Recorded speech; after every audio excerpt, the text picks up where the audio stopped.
زمانی کردی به سیر و سر جواهیر دره زمانی کردی به خمل و روش شیرین و خوش زمانی کردی به نقش و آواز لطیف و ناز زمانی کردی گوگوی چیانه کبرا دیرانه زمانی کردی هلبستوان نمر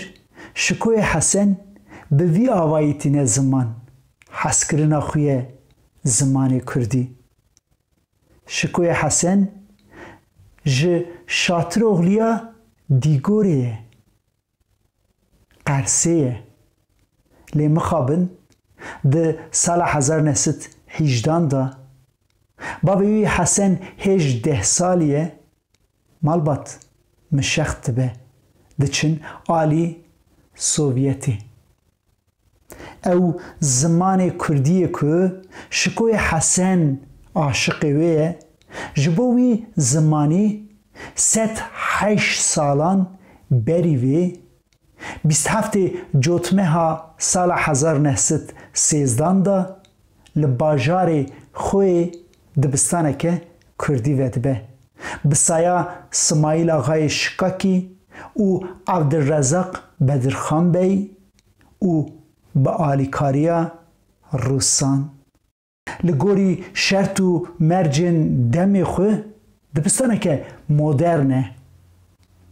ده آواهی دبستانی دا درس خانک او ده که درسداران خارن خانه و جیه رازانی هیه ده همان دمی دا لکیلکا دبستانی جی نخاشخانه که بچوک و درمان خانه هیه وکرنا دبستانی به مراسمه که مزن چید به بیسنه زارین کردان نه به جلوبرگن ناوا مالی به جلوبرگن دبستانی و به تاوی چل شروانین سمایل آقای شکاکی ده کولانین باجار خوی را دمشن دینه دبستانی زارین کردان ین دوی دبستانی دا فیری نویساندن و خواندن زمان کردی و دیروکا کردی ببین ده همان دمی دا ین درسین پیشکاری جین ببین درسین حسنکاری نجارکاری و ترزیتی جی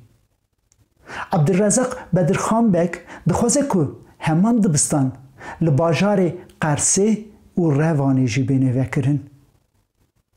لی مخابن ساله که شونده شر جهان یکمین دست بید که هر تشت بن گوه هفت کفن ایرو 21 سبات روژا زمان دایکیه روژا زمان دایکی و همویان پیروز به